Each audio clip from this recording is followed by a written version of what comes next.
Nah, salam merah putih dari kami pengacara merah putih dan dari Tatalim sebagai apa? Tatalim sebagai ini juga dong sekarang aktor juga nih sekarang nih. Tatalim sebagai aktor, kita sebagai pengacara. Oke? Pertanyaannya apa? Gimana tadi pemeriksaan apa BAP-nya sendiri? Oh iya. Jadi tadi itu saya dari jam 3 udah di sini. Ya. Belakang gitu. Karena harus BAP kan harus serius tuh. Jadi kita Tatalim terlambat, saya BAP duluan. Yang persoalannya adalah laporan saya kepada Feni Rose. Kepada Feni Rose, saya di BAP tadi.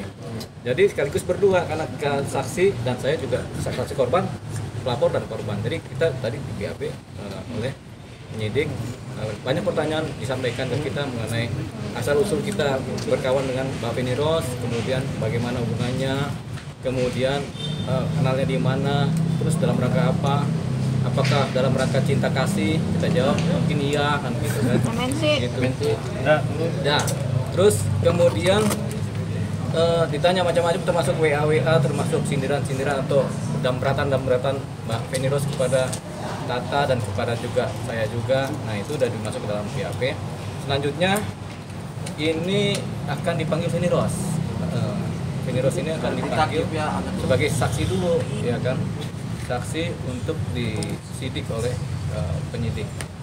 Panggilan mungkin dalam untuk minggu depan lah ya. Feni Rose nanti kita kasih tahu jadwalnya. Mudah-mudahan beliau hadir, ya. Karena kita sebenarnya ini ada rasa tersinggung dengan Feni Rose ada, tapi kita ini kan pemaaf ya saya. Iya, pemaaf. Jadi kita ini bisa memaafkan Feni Rose, tapi kan dia kan lagi blokir kita nih. Saya diblokir, Tatalim juga diblokir. Jadi kita nggak bisa komunikasi sampai sekarang dengan Feni Rose. Jadi mau nggak mau nanti kalau di sini ketemu ya kita, ya Feni Rose maunya apa? Apakah dia tetap marah-marah? Apakah dia minta maaf? Kalau dia minta maaf ya kita maafkan. Kita maaf, gampang aja kalau dia maafkan, minta maaf, kita maafkan dan rasanya asalkan dia nggak mengulangi perbuatannya, ya sudah kita pakai restoratif justice. Kita anggap urusan selesai, ya kita berdamai dengan dia. Cuman jangan sekali-sekali dia mengancam-ancam lagi kita, mengancam-ancam lagi masa depannya Pak Tatalim, jangan. Mari sama-sama bekerja di dunia entertain kan. Kan Tata juga bukan orang baru di dunia entertain, dia udah lama banget dari tahun 2000 juga di dunia entertain kan. Kemudian dia dinistakan, dicampakkan, dihinakan, dicarut-marutkan sampai Tatalim ini kan terombang ambing sekarang nih, seperti perahu yang nggak ada tujuan, gitu kan? Ya seperti itu. Sedih dong, sedih. Bukan sedih bang, kesel. Oh kesel. Ancamannya apa sih bang kalau boleh tahu bang? Ancaman dari Feni Rose? Apa gitu, verbal kah? Verbal dalam bentuk WA, verbal lewat WA. Verbal dalam bentuk WA, tapi WA-nya agak kejam sih. Saya dianggap orang yang ngaku-ngaku sebagai pengacara. Artinya dia nggak kenal saya sebagai pengacara. Padahal saya kan udah 22 tahun jadi pengacara. Dan rata-rata semua pengacara di Indonesia kenal saya. Coba aja tanya. Pasti kenal kalau sekarang ya. Kalau kemarin-kemarin mungkin nggak kenal, sekarang pasti kenal mereka gitu. Nah, Feni Rose ini tetap anggap kita masih ngaku pengacara. Mudah-mudahan setelah kita ketemu dengan dia tahu bahwa saja kita pengacara bergerak. Itu aja. Kalau ke Momi sendiri mungkin seperti apa sih ancamannya bang? WA-nya ke saya. Tata.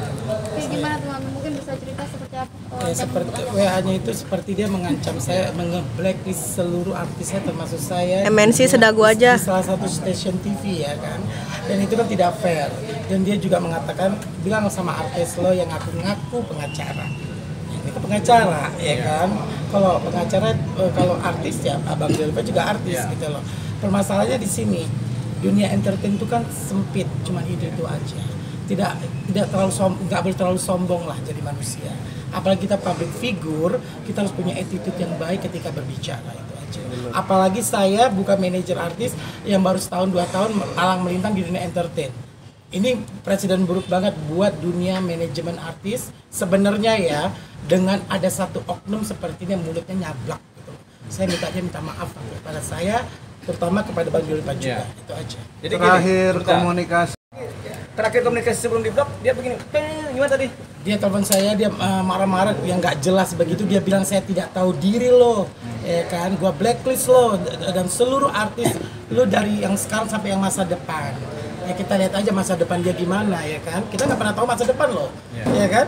kita nggak pernah tahu sedetik ke depan kehidupan kita, kan hanya Tuhan yang tahu. Ya, jadi gini juga, ini kan si Tata ini kan punya banyak artis. Mungkin saya salah satunya, tapi kan saya artis sudah dari tahun 2000 juga udah artis. Saya orang artis kan artinya seniman. Dari tahun 2000 saya udah jadi penyanyi, udah jadi pengamen, udah jadi seniman. Masa kita nggak dianggap artis kan begitu kan? Nah, yang kedua ada beberapa artis yang mau di blacklist gara-gara Tata. Contohnya siapa tadi? Clara. Ya, ada Clara, ada Vanita Kusuma, terutama ada Oji Saputra yang senior ya. Ini artis senior. Ingat, artis senior tuh harus dihargai. Kalau si host tersebut sama artis saya, mungkin duluan artis saya yang berada di dunia entertain daripada dia. Jadi dia harus lebih sopan, menghantam saya dengan memblacklist saya atau menuding saya yang tidak-tidak. Itu dia harus hati-hati sebenarnya, sedikit sopan.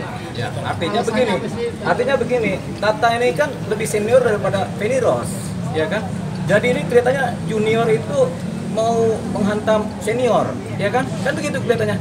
Sama kayak Sambo menghantam Krisnamurti kalau di dunia polisi begitu. Iya enggak? Ya kan?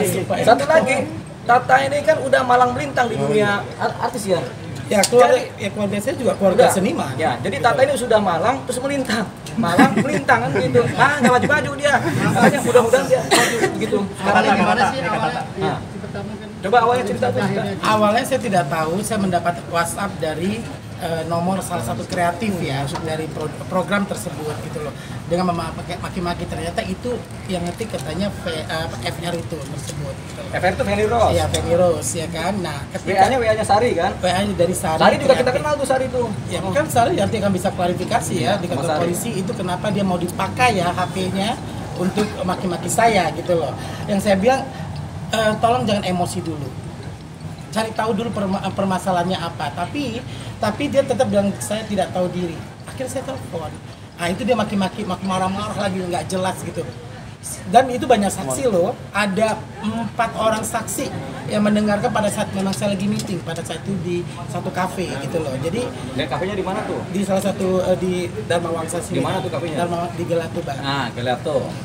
Jadi ini sebenarnya saya hanya ingin pihak sana dari pihak Bang Diolipat juga sudah meminta dengan baik loh pihak kita juga ya untuk bertemu bersama Abang ya, mengundang baik-baik tapi dia tidak datang.